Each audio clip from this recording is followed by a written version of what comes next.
Hey guys, welcome to the 32nd lecture of the chapter Transport in Plants. I am Harish Kumar और इस lecture में हम बात करेंगे माइकोराइजा के बारे में। माइकोराइजा होता क्या है? तो चलो लेक्चर शुरू करते हैं। देखिए अभी हम क्या टॉपिक पढ़ के आए कि how do plants absorb water. हमने दो पार्ट में पढ़ा, एपोप्लास्ट एंड सिम्प्लास्ट, राइट। हमने कहा जब प्लांट वाटर एब्जॉर्ब करता है तो प्लांट के रूट से वाटर एब्जॉर्ब करता है प्लांट, और प्लांट के रूट्स में बहुत सारे रूट हेयर्स होते हैं जो कि रूट का सरफेस एरिया बढ़ाते हैं और वाटर एंड मिनरल के एब्जॉर्प्शन में मदद करते हैं।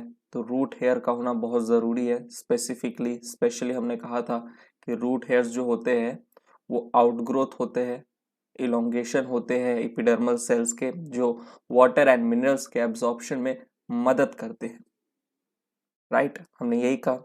तो रूट हेयर जरूरी है for the absorption of water and minerals. अब देखो, जब आप प्लांट डाइवर्सिटी पढ़े होंगे तो I don't know if you guys remember, हमने जिम्नोस्पर्म एंजियोस्पर्म पढ़ा था। हमने कहा था जिम्नोस्पर्म में एक प्लांट है, एक प्लांट पढ़ा था हमने पाइनस। हमने कहा था इनमें रूट हेयर एब्सेंट होते हैं। देखोगे कुछ कुछ प्लांट होते हैं जिम्नोस्पर्म में जैसे कि पाइनस, उनमें रूट हेयर एब्सेंट होते हैं, या कुछ प्लांट में रूट हेयर लेस डेवलप्ड होते हैं।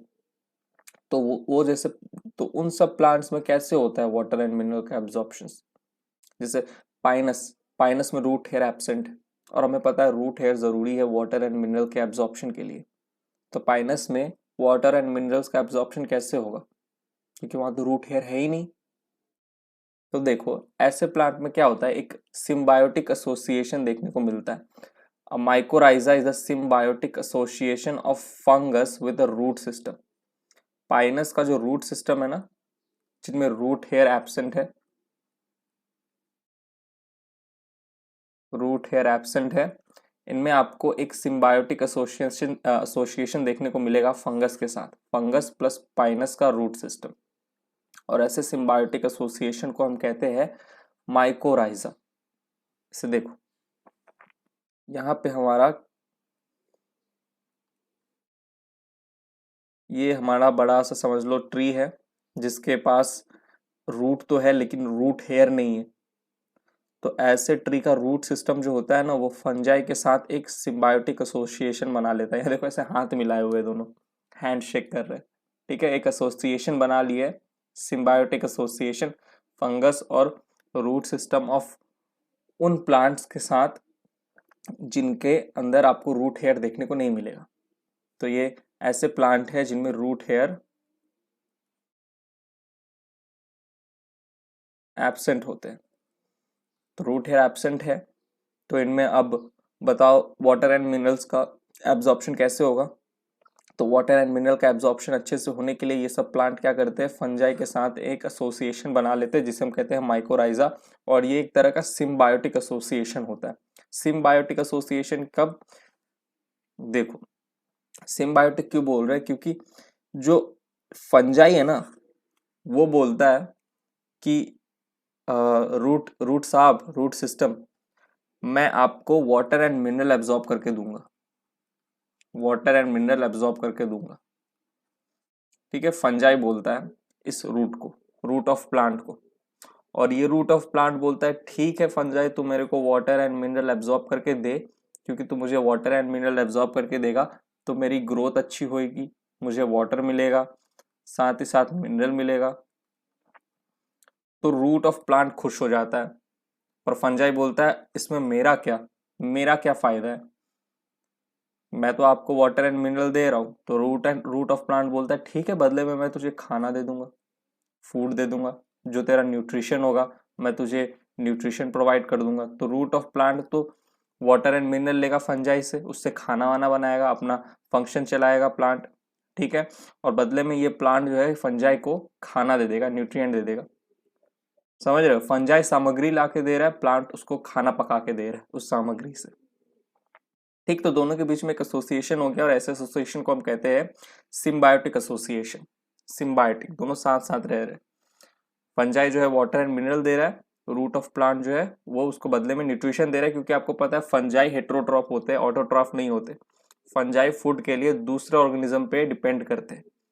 Fungi are not autotroph, fungi are heterotrophs. ठीक, तो देखो the fungal hyphae present on in और in the root have a very large surface area. अब जब फंगस पड़े होंगे ना तो आप फंगस को देखोगे, फंगस जो होते हैं उनमें ऐसे लॉन्ग थ्रेड लाइक स्ट्रक्चर पाया जाता है, हेयर लाइक, जिसे हम कहते हैं हाइफी। न्यूक्लिएटेड होते हैं, मल्टी न्यूक्लिएटेड होते हैं, यूनि न्यूक्लिएटेड होते हैं, बाई न्यूक्लिएटेड होते हैं। इस तरीके से आपने पढ़ा था, ऐसे लंबे लंबे थ्रेड लाइक स्ट्रक्चर होते हैं फंगस के, जिसे हम कहते हैं हाइफी।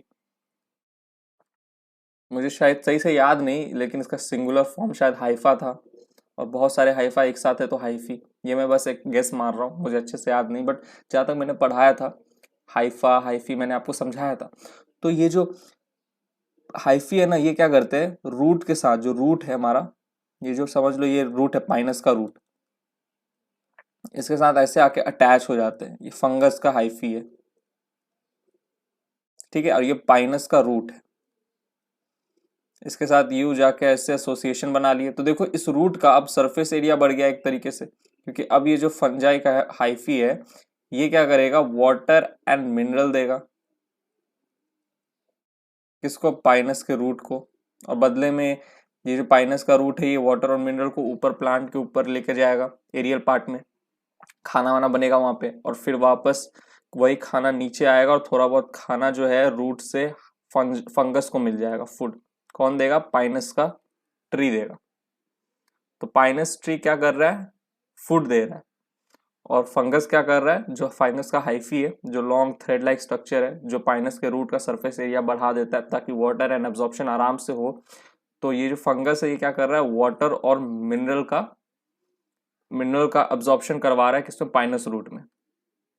ऑलराइट, तो the fungal hyphae present on or in the root have a very large surface area that absorb mineral ions and water from the soil from a much larger volume of the soil that perhaps a root cannot do। तो जो हमारा Pinus का root था उसमें root hair नहीं था, तो अच्छे से वाटर एंड मिनरल आयन को एब्जॉर्ब नहीं कर पा रहे थे, तो हाइफी आके जुड़ गया, तो उस रूट का सरफेस एरिया बढ़ गया। अब वो जो हाइफी है वो क्या करेगा, मिनरल आयंस एंड वाटर को एब्जॉर्ब करेगा सॉइल से, ठीक है, और फिर देगा वही फंगल हाइली बोल रहा हूँ, फंगल हाइफी वाटर और मिनरल आयंस को एब्जॉर्ब करके देगा किसको, पाइनस के रूट को। पाइनस का रूट ऊपर aerial part of the plant में लेके जाएगा। ऑलराइट, तो fungus provide minerals and water to the root, ठीक है, बदले में प्लांट क्या करेगा, इन टर्न्स द रूट, जो हमारा प्लांट का रूट है, provide sugar and nitrogen compounds to the fungi. Sugar मतलब कार्बोहाइड्रेट हो गया ना, मतलब फूड हो गया, राइट। तो बदले में in turns the root provide sugar and nitrogen compound to the fungi, जो कि फंजाई के सर्वाइवल के लिए जरूरी है।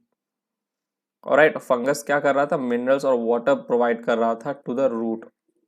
तो mycorrhiza is a symbiotic association of a fungus with a root system. Example हो गया जैसे पाइनस का सीड। पाइनस का seed can not germinate and establish without the mycorrhiza, it is an obligate association. Obligate मतलब बहुत जरूरी, need, होना ही होना है, नेसेसिटी है। अगर पाइनस का सीड एक बार जर्मिनेट किया, समझ लो ये हमारा पाइनस का सीड है, ठीक है, ये जर्मिनेट किया, यहाँ से एक प्लीम्यूल और रेडिकल जो होता है ना वो निकला, प्लीम्यूल एंड रेडिकल, जिससे प्लीम्यूल से तो आपको पता है शूट सिस्टम बनता है, शूट बनेगा ऊपर, और रेडिकल से रूट सिस्टम बनता है, रूट सिस्टम, ठीक है। तो एक बार ये सीड जर्मिनेट करेगा और ये जैसे रूट निकलेगा ना, अगर इस रूट के साथ फंगल का एसोसिएशन नहीं हुआ ना, माइकोराइजा नहीं हुआ, मतलब एसोसिएशन नहीं हुआ, तो ये जो पाइनस का सीड था, क्या ये अच्छे से जर्मिनेट कर पाएगा, नहीं। Pinus seed can not germinate and establish without the mycorrhiza. Mycorrhiza association होना जरूरी है, ठीक है। फंगल जाके इस रूट के साथ अगर जुड़ गया, माइकोराइजा एसोसिएशन हो गया, सिम्बायोटिक एसोसिएशन हो गया, तो अच्छा खासा ये जो पाइनस का सीड है जर्मिनेट करके अच्छा खासा ट्री बन जाएगा, ठीक है। तो पाइनस देखना उस जगह अच्छा ग्रो करते हैं जहाँ के सॉइल में बहुत सारे फंगस होते हैं जो उनके साथ एक एसोसिएशन बना के रखते हैं, जो पाइनस के रूट के साथ एक एसोसिएशन बना के रखते हैं, ठीक है। तो Pinus seeds can not germinate and establish without mycorrhiza. हो ही नहीं सकता। अगर पाइनस को अच्छे से अगर जर्मिनेट करना है तो उसको एक ऑब्लिगेट सिम्बायोटिक एसोसिएशन बनाना पड़ेगा फंगस के साथ, पाइनस सीड को, जिसे हम कहते हैं माइकोराइजा एसोसिएशन। ठीक है, चलिए। तो आई होप आपको ये लेक्चर अच्छे से समझ में आया होगा। कुछ ज़्यादा इसमें इंपॉर्टेंट था नहीं, छोटी छोटी बातें थी जो समझने लायक। मैं फालतू में इतना लंबा खींच दिया इस लेक्चर को। ठीक है, तो आपका थोड़ा बहुत समय नष्ट हुआ होगा तो हम सॉरी। इसमें कुछ ज़्यादा इंपॉर्टेंट नहीं है, जो लिखा हुआ है वही पढ़ लोगे, काफ़ी है। ये फिगर है, ये फिगर एक आपको अच्छा एक आइडिया दे देगा। ठीक, तो चलिए आपसे मिलते हैं अगले लेक्चर में ट्रांसपोर्ट इन प्लांट्स के। तब तक के लिए bye, thank you, take care.